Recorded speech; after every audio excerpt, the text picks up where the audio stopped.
Selamat datang di channel Alur Donghua. Sebelum menonton, silahkan subscribe, biar Mimin tambah semangat update-nya. Di dalam aula, kedua belah pihak bertarung sengit, tetapi dari segi intensitas, pertarungan antara Topeng Kepala Kelinci dan Chun Jun Zhenren adalah yang paling intens. Wajah Chun Jun Zhenren serius, dan tubuhnya ditutupi cahaya keemasan. Ribuan bayangan pedang keluar dari tangannya, dan pedang Qi yang ganas memenuhi seluruh aula. Topeng Kepala Kelinci dikelilingi lapisan bayangan hitam, menjelma menjadi berbagai ilusi, berubah seperti kaleidoskop. Pada saat yang sama, ia bergegas menuju Chun Jun Zhenren dengan cara yang luar biasa. Pedang Qi yang tajam di sekitar Chun Jun Zhenren memangkas ilusi ini dan segera menghilang seperti lembu tanah memasuki laut. Mata Han Li berkedip. Dia pernah melihat pemandangan ini sebelumnya di mansion Dewa Taisu. Si Kongmo, kamu bergabung dengan kuil Samsara dan menjadi musuh kuil Jiuyuanku. Apakah kamu ingin memulai perang lagi antara kuil Jiuyuan dan area iblis? Chun Jun Zhenren meraung. Membuatmu menjadi musuh. Saya sedang mencari istri dan anak. Kamu baik, tapi kamu jauh lebih buruk dariku. Cepat dan berbaring. Topeng Kepala Kelinci itu tertawa dan melambaikan tangannya. Lapisan bayangan di sekelilingnya segera menjadi 10 kali lebih padat, membentuk domain spiritual hantu dengan radius 10 kaki, dan menekan ke arah Chun Jun Zhenren. Kamu, Chun Jun Zhenren terkejut saat mendengar ini. Kemudian dia melihat alam spiritual hantu terbang ke arahnya. Dia dengan cepat membuat tanda dengan kedua tangannya, dan bayangan pedang di sekelilingnya segera menjadi beberapa kali lebih padat, membentuk wilayah spiritual emas, tapi lebarnya hanya 7 atau 8 kaki. Bayangan pedang emas yang tak terhitung jumlahnya melintas di wilayah spiritual emas dan bertabrakan dengan domain spiritual hantu. Suara yang menghancurkan bumi terdengar, dan void di dekatnya benar-benar hancur. Ini benar-benar orang tua ini, di luar aula, pikir Han Li. Ketika Jiao San membawa si Kongmo pergi, dia tidak tahu bagaimana dia membujuk si Kongmo dan membawanya ke sini. Han Li cukup bingung dengan hal ini, dan dia berspekulasi, tetapi mengapa mereka hanya memperluas domain roh ke area sekecil itu? Haha, bagus, sudah lama aku tidak begitu bahagia. Si Kongmo tertawa dan melambaikan tangannya. Lebih dari selusin cakar hitam pekat muncul di domain spiritual hantu dan meraih ke arah Chun Jun Zhenren. Cakarnya terbungkus gas hitam. Ekspresi Master Daois Chun Jun sedikit berubah dan dia segera memberi isyarat. Siluet pedang emas di domain rohnya segera terbang dan menebas cakar hitamnya. Namun, cakar hitam itu seperti ilusi. Mereka melewati siluet pedang emas dan terbang ke depan guru spiritual Chun Jun, meraihnya. Darah segar muncrat. Lusinan luka sedalam tulang muncul di tubuh Master Daois Chun Jun saat dia terhuyung mundur. Sangat lemah, sungguh mengecewakan. Si Kongmo menggelengkan kepalanya dan berkata, biar Radin. Ketika Yang Junzi dan Lei Jun melihat itu, ekspresi mereka berubah dan mereka berseru, tangan mereka mau tidak mau melambat. Jiao San, mata Wu yang berbinar, tangannya bergerak seperti roda saat dia berteriak. Cahaya keemasan keluar dari tubuhnya, dan roda emas muncul di belakangnya. Itu berputar dengan cepat, dan itu adalah mantra Treasure Wheel. Itu sudah mengeras. Pada saat yang sama, domain roh emas muncul di sekitar Wu Yang, dan roda ilusi yang tak terhitung jumlahnya berkedip-kedip. Jiao San jelas tahu mengapa Wu Yang memanggilnya. Dia memberi isyarat dengan kedua tangannya, dan lapisan cahaya merah tua keluar dari tubuhnya. Seketika, domain roh berwarna merah tua terbentuk.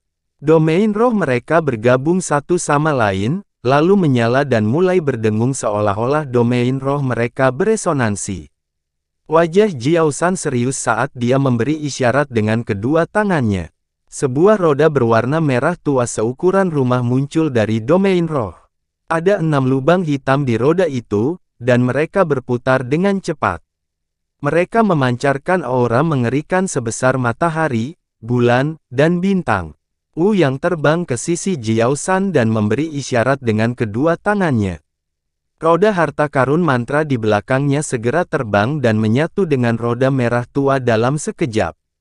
Ledakan. Roda berwarna merah tua itu segera berukuran 2 kali lipat. Tanda emas muncul di permukaannya, dan memancarkan kekuatan hukum waktu. Namun, mereka selaras dengan hukum reinkarnasi pada roda merah tua. Di luar aula, Han Li kaget saat melihat ini. Dia tidak tahu kenapa, tapi dia juga merasakan sedikit rasa kehilangan. Di masa lalu, hanya hukum waktunya yang dapat beresonansi dengan hukum reinkarnasi Jiao San. Sekarang, Wu yang juga bisa melakukannya. Namun, Han Li segera mengesampingkan pemikiran ini. Wu yang mengembangkan kitab suci transformasi mantra, jadi wajar jika dia bisa beresonansi dengan hukum reinkarnasi Jiao San. Namun, resonansi antara keduanya tidak semulus saat dia dan Jiao San bekerja sama. Pergi. Jiao San dan Wu yang mendorong kekosongan di depan mereka. Roda merah tua itu segera melesat dan menghantam altar emas dengan kekuatan yang menghancurkan bumi. Serangkaian suara tajam terdengar. Orang-orang emas di depan mereka terkena roda merah tua dan langsung meledak. Mereka sama sekali tidak bisa menahan roda merah tua itu. Rangkaian kejadian ini terkesan rumit, namun selesai dalam sekejap. Yang Junzi dan Pendeta Lei Jun terkejut saat melihat ini. Mereka menyalahkan diri mereka sendiri karena perhatiannya teralihkan dan dengan cepat memberi isyarat dengan kedua tangan. Faktanya, Yang Junzi dan Pendeta Lei Jun telah mencapai tahap akhir alam surgawi emas. Tidak mungkin perhatian mereka teralihkan. Namun, Si Kongmo mengembangkan hukum iblis batin, yang dapat memengaruhi pikiran seseorang tanpa mereka sadari. Jiao San dan Pendeta Lei Jun tahu tentang kekuatan magis Si Kongmo, jadi mereka sudah membawa harta pertahanan. Yang Junzi dan Pendeta Lei Jun tidak mengetahui hal ini, jadi mereka tidak siap. Perhatian mereka teralihkan pada saat kritis, yang memberi kesempatan pada Jiao San dan Pendeta Lei Jun. Saat mereka berdua merapal mantra, formasi emas di sekitar altar menyala. Tanda emas yang tak terhitung jumlahnya ditembakkan dari tanah dan bergabung ke dalam formasi. Tanda emas muncul pada manusia emas di dalam formasi, dan tubuhnya bertambah besar. Pedang dan pedang di tangan mereka bersinar dengan cahaya keemasan yang menyilaukan saat menebas roda merah tua secara bersamaan. Lampu pedang besar dan lampu pedang ditembakkan dan terjalin membentuk jaring emas besar. Itu memancarkan cahaya keemasan yang menyilaukan dan menghalangi roda merah tua. Suara yang menggemparkan bumi terdengar. Roda berwarna merah tua bertabrakan dengan jaring emas seperti meteor. Dua sinar cahaya, satu emas dan satu merah, mekar ke langit dan memicu badai putih kosong. Pada saat yang sama, cahaya hitam bercampur dengan badai. Anehnya, itu adalah celah spasial yang muncul dari seluruh langit. Untuk sesaat, suara "cici" bergema di seluruh aula. Roda berwarna merah tua berkedip-kedip dengan cahaya dan terus berputar seperti batu kilangan besar. Jaring emas bergetar hebat dan mengeluarkan suara tajam seperti porselen pecah. Itu hancur sedikit demi sedikit. Yang Junzi dan Pendeta Lei Jun buru-buru membacakan mantranya. Meskipun mereka mempunyai keunggulan geografis, mereka tidak dapat dibandingkan dengan kekuatan resonansi hukum Jiao San dan Pendeta Lei Jun. Roda merah tua itu berhenti sejenak sebelum terus bergulir ke depan pada saat berikutnya. Ia dengan mudah menghancurkan manusia emas di depannya dan melesat ke arah altar dengan kecepatan kilat. Itu secepat sambaran petir. Yang Junzi dan Pendeta Lei Jun ingin menghentikannya, tapi sudah terlambat. Namun, mereka tampak tidak panik.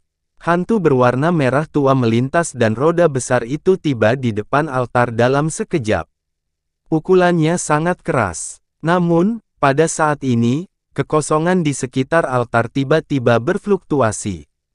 Sinar cahaya hitam merembes keluar dari udara tipis dan dengan cepat mengembun menjadi satu membentuk perisai cahaya hitam berbentuk bola yang menyelimuti altar.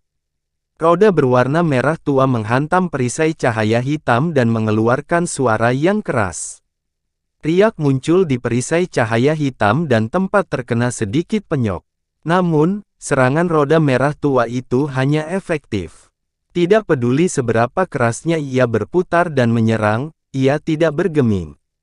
Kuil Samsara menggunakan banyak orang untuk menyerang tempat-tempat penting kuil Jiuyuan untuk menarik perhatian. Tapi Anda diam-diam mengirim ahli untuk menyusup ke istana Jiuyuan. Langkah yang bagus. Sayang sekali Anda tidak mengharapkan perisai cahaya gelap Suanyuan ini.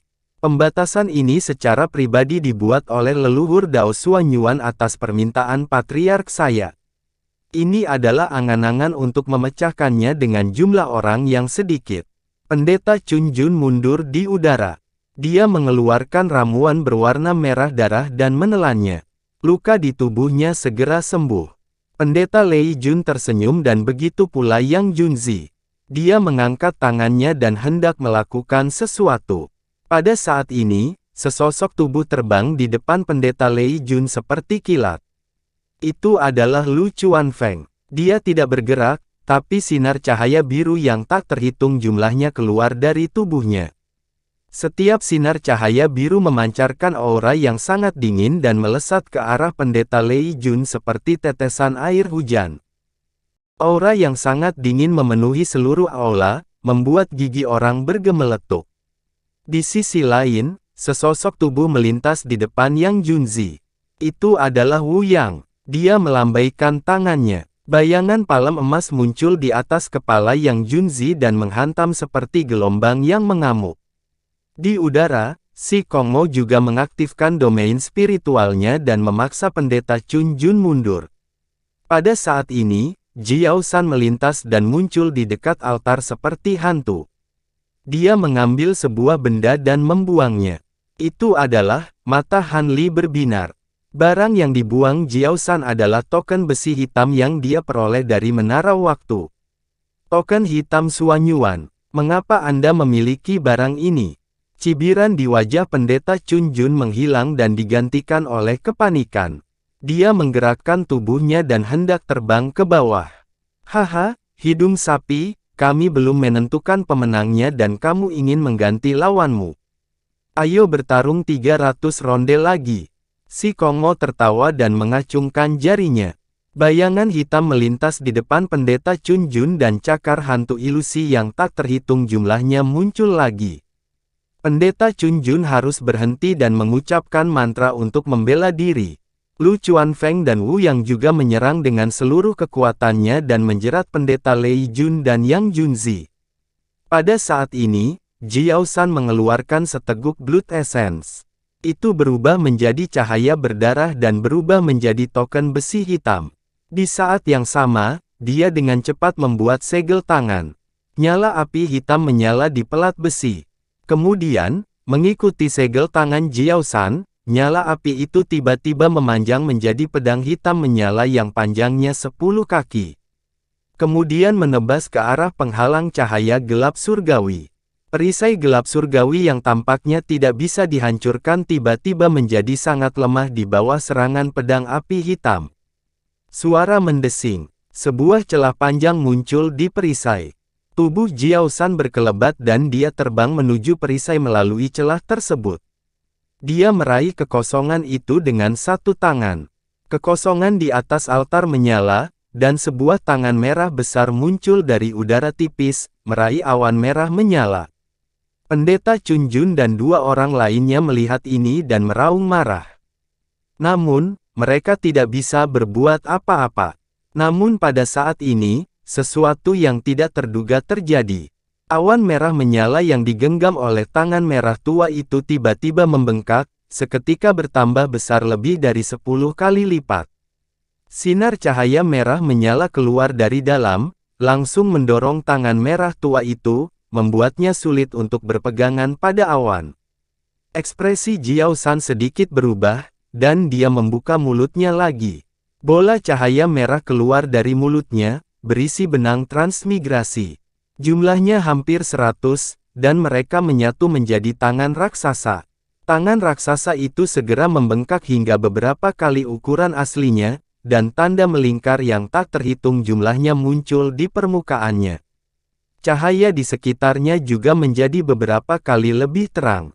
Tekanan spiritual yang tak terduga muncul dari tangan merah tua itu, mendatangkan malapetaka di aula, menyebabkan ruang di sekitar altar bergoyang hebat seperti permukaan air.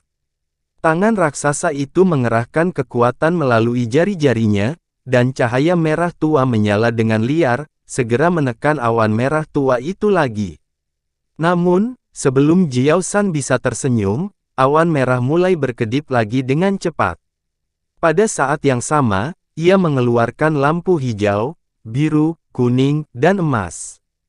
Lampu 5 warna saling terkait satu sama lain, dan kekuatan hukum di dalamnya menyatu dan beresonansi. Suara siulan keras muncul dari awan, dan cahaya 5 warna menjadi beberapa puluh kali lipat dari ukuran aslinya, berubah menjadi matahari kecil 5 warna memenuhi seluruh penghalang cahaya gelap surgawi yang mendalam, dan berputar seperti kincir angin. Setiap pancaran cahaya 5 warna itu seperti bilah yang sangat tajam, dan kemanapun mereka melewatinya, retakan akan muncul di kehampaan. Omong kosong. Giu Zhen mundur. Ekspresi Wu yang berubah drastis saat dia berteriak di luar penghalang cahaya. Ekspresi Jiao San juga berubah drastis, dan dia segera mundur. Pada saat yang sama, dia melambaikan tangannya, dan sebuah bendera hitam kecil muncul di tangannya. Itu berubah menjadi penghalang cahaya hitam di depannya. Dia membalik tangannya yang lain, dan penggaris batu giok perak muncul.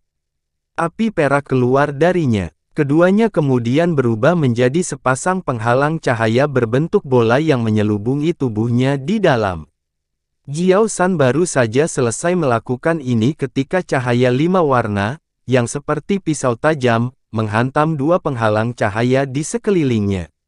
Suara renyah yang terdengar seperti robekan sutra terdengar.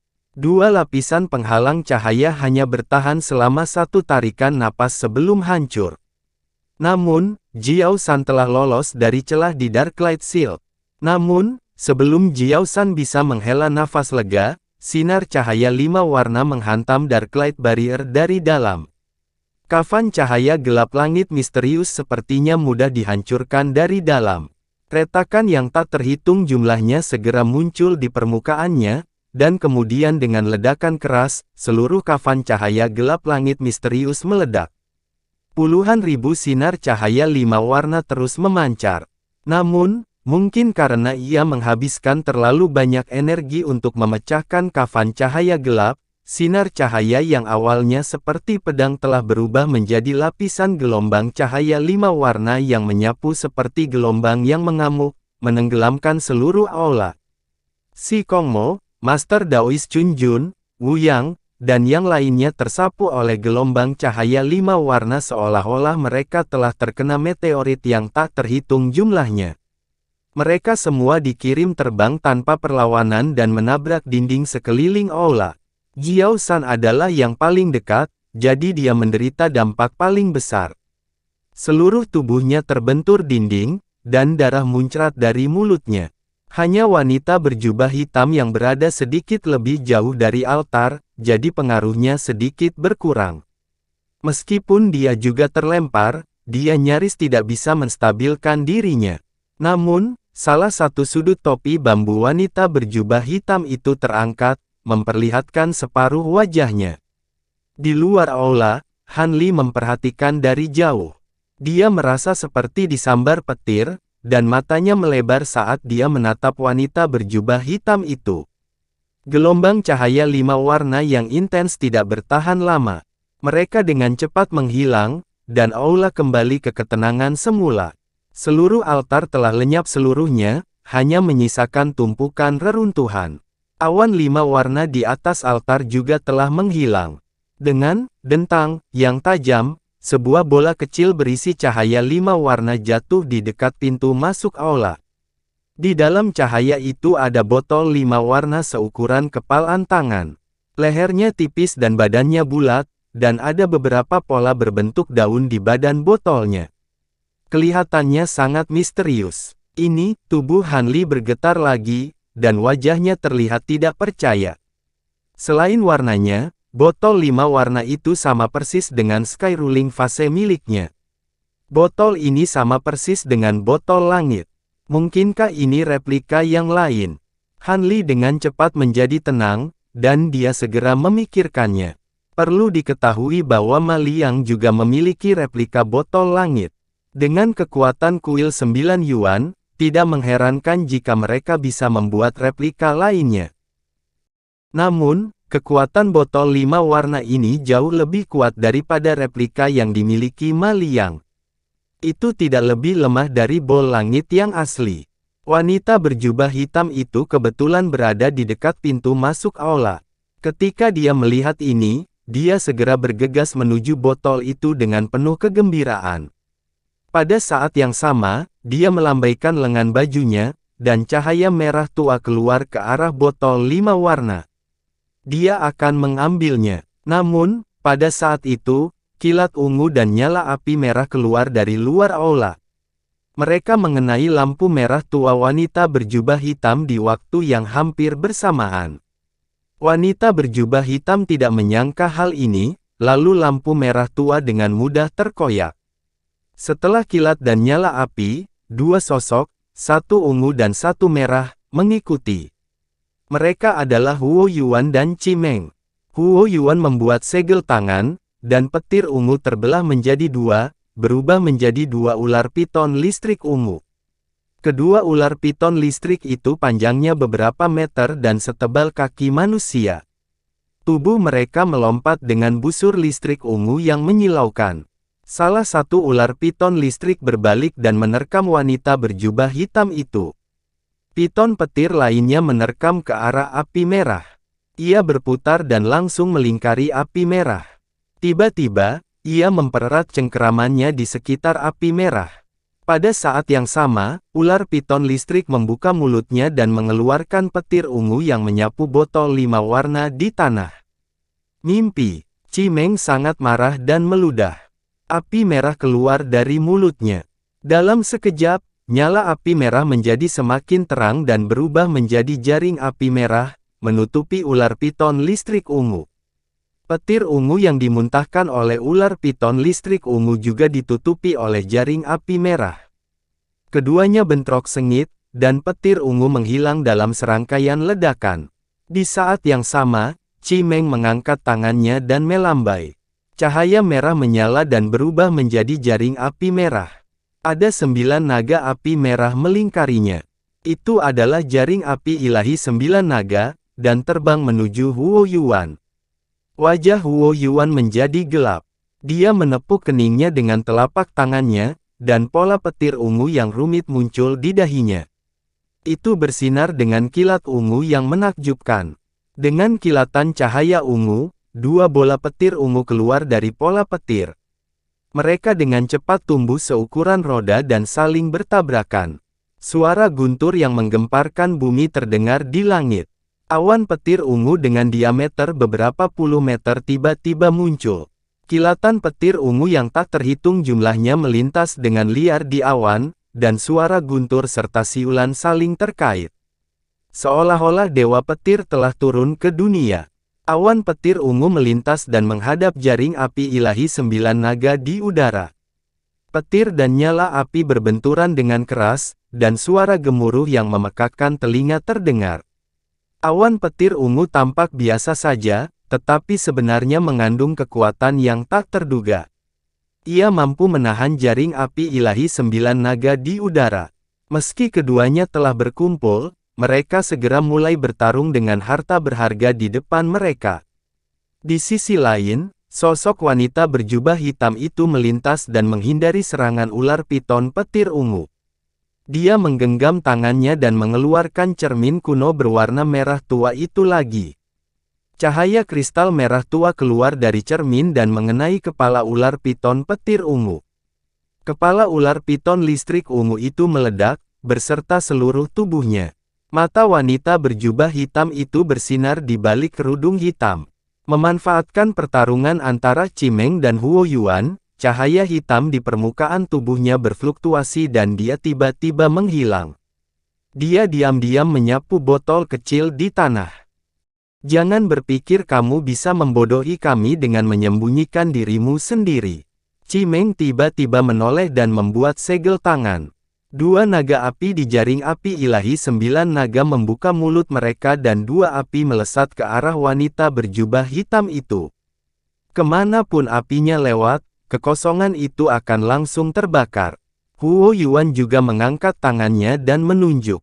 Selusin api petir ungu terbang ke bawah dan menghantam wanita berjubah hitam itu.